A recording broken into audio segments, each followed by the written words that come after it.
Hi, I'm Snigdha Sharma and you're listening to Three Things, the Indian Express news show.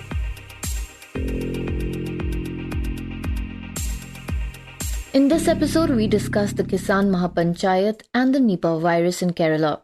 We also go over the latest updates on the Taliban, beginning with the Mahapanchayat. The farmers' agitation against the controversial farm laws began in November last year. Winter, summer and monsoon, the protesting farmers have braved all the seasons. And now, 9 months later, when there are talks that the movement might finally be nearing an end, the farmers have proved otherwise. Tens of thousands of farmers gathered at the Kisan Mahapanchayat in Muzaffarnagar on Sunday. They slammed the government for selling the country to corporates and said that they are fighting to save the nation. The event was organized by the Samyukt Kisan Morcha or SKM. The massive attendance of farmers from different communities at these Mahapanchayats in various states so far has established that the ongoing agitation against the farm laws has taken center stage in each of these states and in this case Uttar Pradesh. Now the timing of this gathering in Muzaffarnagar is crucial because the assembly elections in Uttar Pradesh are just around the corner. So to understand the significance of the Sunday farmers gathering, we spoke to Amil Bhatnagar who attended the event. So Amil, you attended the gathering. Can you begin by telling us your first-hand experience? So, Samyukt Kisan Morcha, the umbrella farmer organization that has been heralding the protest at Singhu border and other Delhi borders for the past 9 months, had made a call for this Mahapanchayat, which they also call it Kisan Mazdoor Mahapanchayat.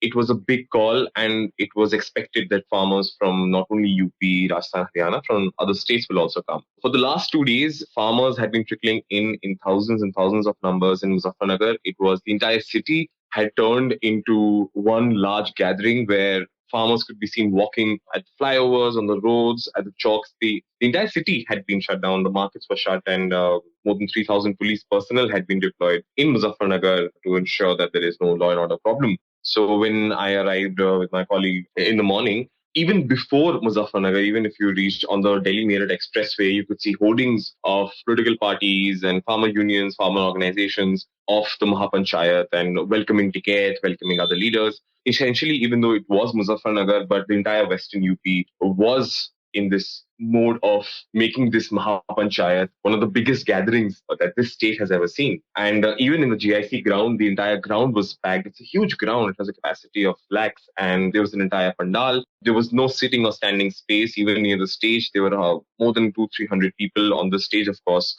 There was Samyukt Kisan Morcha leaders, Rakesh Tiket and other farmer organizations. Some people who did not get space inside the ground were perched themselves atop trees, barriers, roofs, and whatever elevated place they could just to get a sense of the stage. Many others were be seen like lying on the roads, on the pavements and footpaths, just listening from the speakers to the speeches that were happening. And like speakers had been lined up across the streetlights in the around say 1 to 2 kilometers off the ground.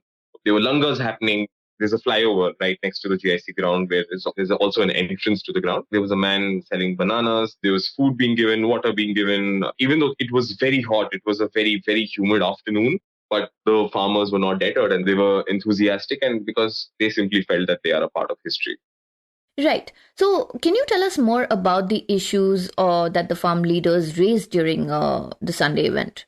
Essentially, the idea of the Mahapanchayat was to launch their Mission UP. Mission UP is basically sustained agitation for the rights of the farmers. Their protest has, since day one, been against the 3 farmer bills that were passed and made into laws by the government. They have been demanding that the laws should be repealed. Essentially, the Mahapanchayat was organized to make sure that there is a large-scale mobilization of farmers in the state, or get organized more protests, more panchayats like these for that matter, and make sure that the BJP does not come into power again as the state goes into polls next year. They've openly said that they are going to campaign against the BJP and make sure that the farmers make other people also aware that this particular government is anti-farmer, that this government has not been able to give fair prices for their crops, especially sugarcane. So during the entire course of the Mahapanchayat, they talked about the farmer laws, the problems in the farmer laws, how they have been facing police action at Singhu, how they've been persecuted, how they've been targeted, how the governments have called them Andolanjeevi, and all sorts of names. One of the leaders said that the farmers have never been insulted so much as they have been during the BJP rule. And it was essentially to make people aware that as farmers, if they boycott BJP for that matter, or if they give resounding protest, that could lead to BJP not having the kind of political mandate that they enjoy right now. Right. So, Amil, can you tell us why does this choice of venue, which is Muzaffarnagar, why does it hold so much political significance? In Muzaffarnagar in 2013, violent riots had erupted between Hindus and Muslims. And the most significant part of it was that the trigger to the riots and the violence had been some Mahapanchayats that had been organized from the accused side in Muzaffarnagar itself. And also PKU leader Rakesh Tikait, right now the face of the farmer movement in Delhi and across India, he hails from Muzaffarnagar. Another very important aspect is that his father, Mahinder Singh Tikait, was one of the most revered farmer leaders in the region. And he had also organized Mahapanchayat, in fact, in the same ground many, many years ago. So a lot of these significant aspects play into role when you are trying to mobilize a large-scale movement. And for that matter, many people that I spoke to in the crowd, for them, it was reminiscent of a time where when Mahinder Singh Tikait would make a call for a gathering and thousands of farmers would come on his calling. And a similar scene was playing out as his son, Rakesh Tikait, also his brother, Naresh Tikait, was also on the stage. So both the Tikait brothers had what they believed that it's a revolution, that such a large gathering was able to take place, perhaps one of the biggest in the history of UP, to come for a common cause of farmer issues and to protest against the government. It was also mentioned, the Muzaffarnagar riots was referenced in almost every speech by the leader, because this was also a time and this was also a calling on behalf of the farmers that you should go above your religious and caste differences and you should unite as a farmer identity first. That is when Rakesh Tikait said that this government plays communal politics. It thrives on the fact that there is always conflict between Hindus and Muslims. And for that matter, because of that, everyone suffers. So there was a sentimental and emotional appeal to people that you should not give in to their communal ploys and you should question them on what is right. So Rakesh Tikait had also referenced his own father saying that when Mahinder Singh Tikait used to hold panchayats in Muzaffarnagar, there used to be chants of Allahu Akbar and Har Har Mahadev. Essentially what he wanted to convey was that both Hindus and Muslims would gather in those grounds and there was unity. And everyone was a farmer first and then belonging to any other community. And he said that that sentiment and that feeling should come back again. That unity should be there. And that is how they are going to make this Mission UP a big success, because once everyone is united and not thinking about the differences, then perhaps they can rally for the farmers and actually work on their benefits by making the government concede. So, Amil, can you tell us a little more about the farming communities of Western UP and also a little bit about their past political allegiances?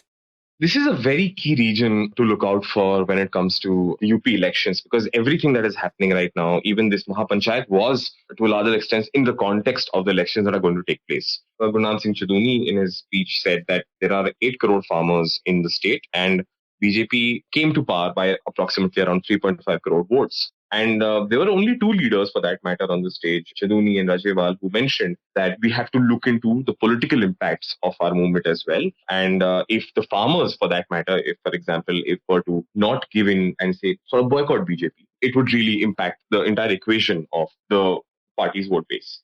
Specifically in West UP, you have a predominant belt of sugarcane farmers. And the issue of sugarcane has been a very important aspect of the entire protest. Some time back, the SKM workers and testers were able to get the minimum price of sugarcane purchase in their state increased to 360. And presently, right now, as the SKM alleges that you are getting rupees 325 per quintal of sugarcane, and they want to increase it to 360 in UP as well. So these are issues that are going to mainly concern the farmers in this entire belt. Muzaffarnagar has many sugar mills that purchase sugarcane. And if you visit Western UP during the sugarcane harvesting season, you'll see trolleys and tractors lined with quintals of sugarcane being fed into these mills, which they purchase and they are supposed to give out a certain price. Presently, Sanjeev Balian is the BJP MP from Muzaffarnagar, and there is a BJP representation in the district. But historically, Rashtriya Lok Dal RLD has also a very important presence in the region because their leader, Ajit Singh, was also considered to be a very important Jat leader. So you're looking at these Jat farmers that, at least in this region, which is Muzaffarnagar, Meerut, Bulandshahr, Shamli, this entire belt of Western UP, can impact certain equations because everyone looks at the farmer vote base as a very important vote base when it comes to elections. And now the fact that this SKM has openly told farmers that you have to work against BJP in the coming elections, it is going to be very interesting how other parties capitalize on this sentiment, because Rashtriya Lok Dal earlier in the year held Mahapanchayats under the banner of farmers, which also saw a huge gathering in Mathura, in Shamli and other districts. In fact, in yesterday also, you could see posters of almost all political parties outside the venue, even though there was no political presence on the stage. But every political party wants to capture this sentiment and perhaps get them to their foray and fold. So Rashtriya Lok Dal, which had a very bad defeat in the last time's elections, and Chaudhary Ajit Singh, considered to be one of those leaders, his son Jayant Chaudhary, who's presently the General Secretary of RLD, is at the helm of the affairs. So what waits to be seen is that how much of this farmer vote is actually mobilized against BJP, is incentivized to not go into their vote base.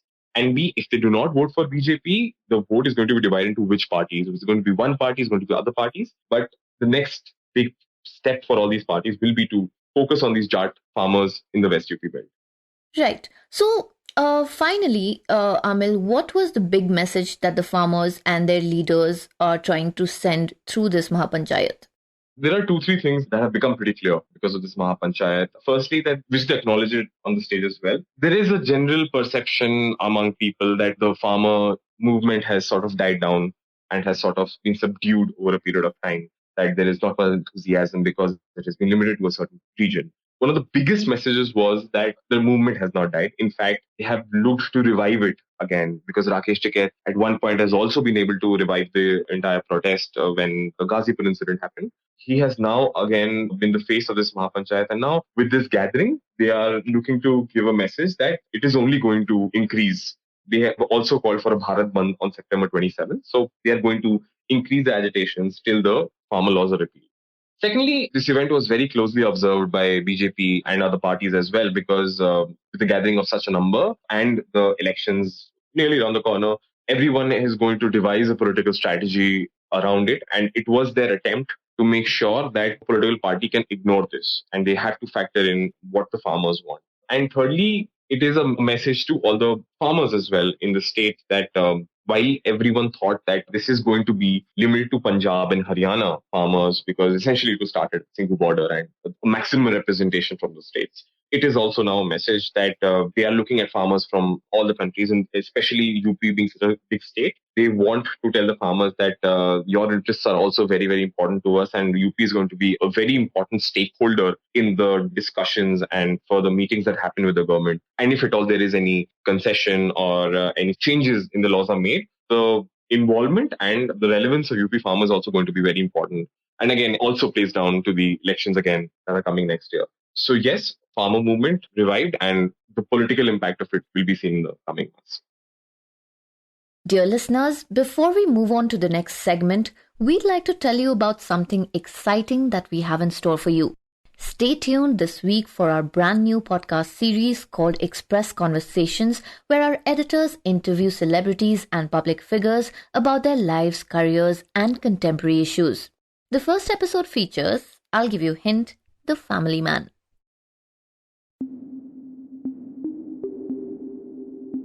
And now coming to the Nipah virus.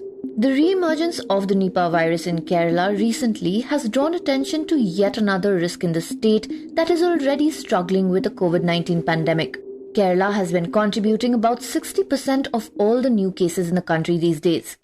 Thankfully though, this is not the first time that the Nipah virus has been detected in Kerala or elsewhere in India, and the previous outbreaks have remained largely localized and have been contained relatively quickly.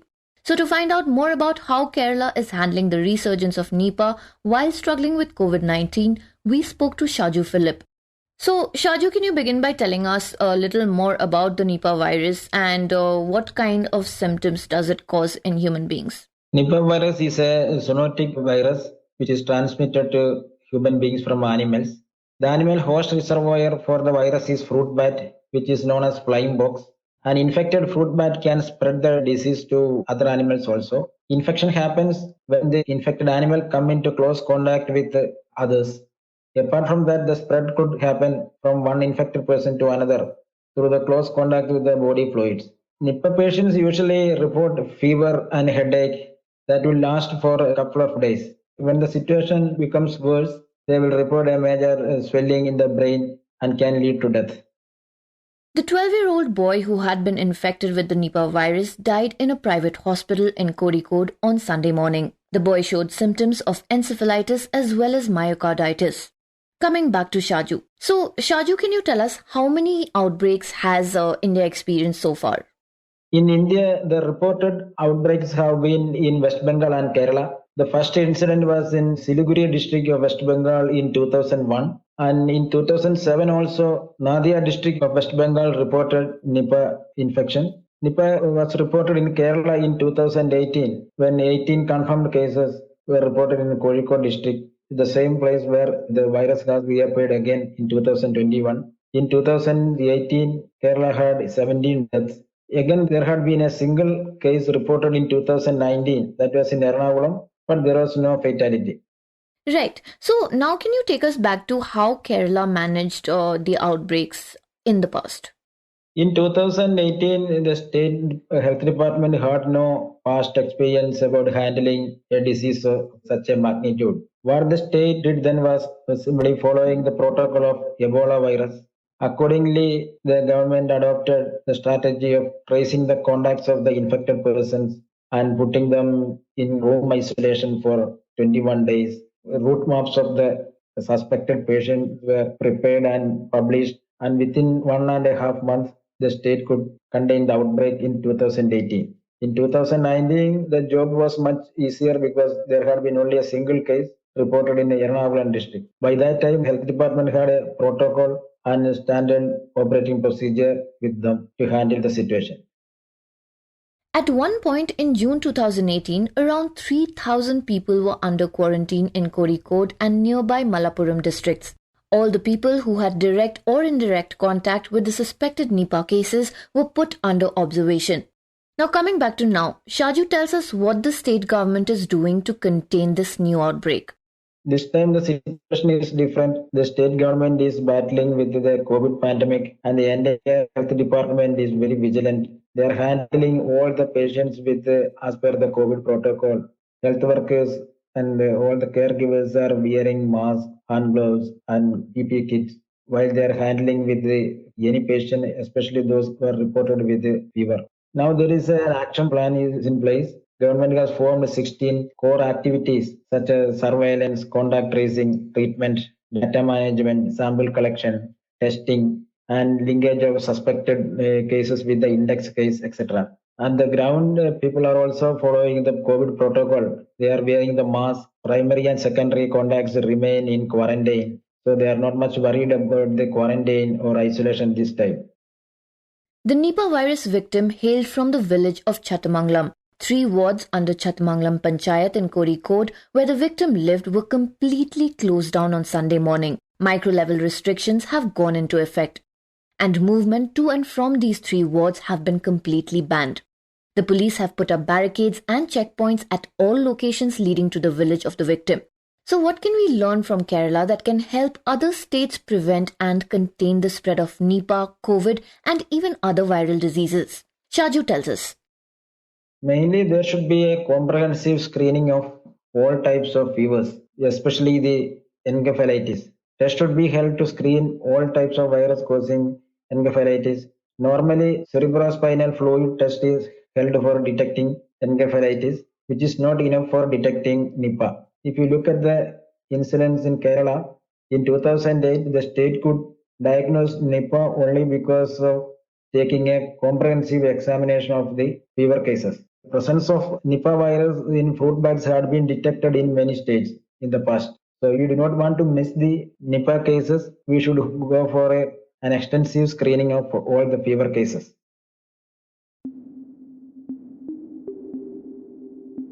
And finally, coming to the latest news on the Taliban.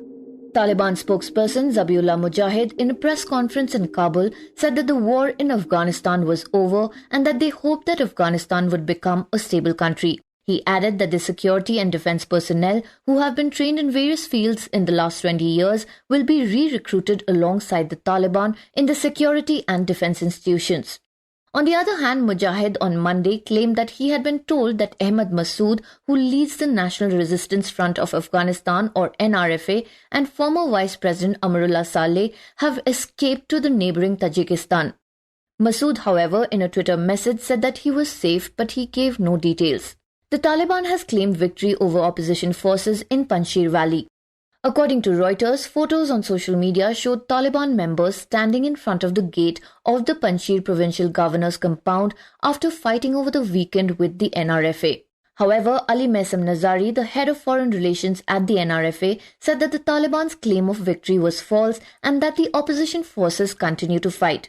On his Facebook page, Nazari said that NRF forces are present in all strategic positions across the valley to continue the fight.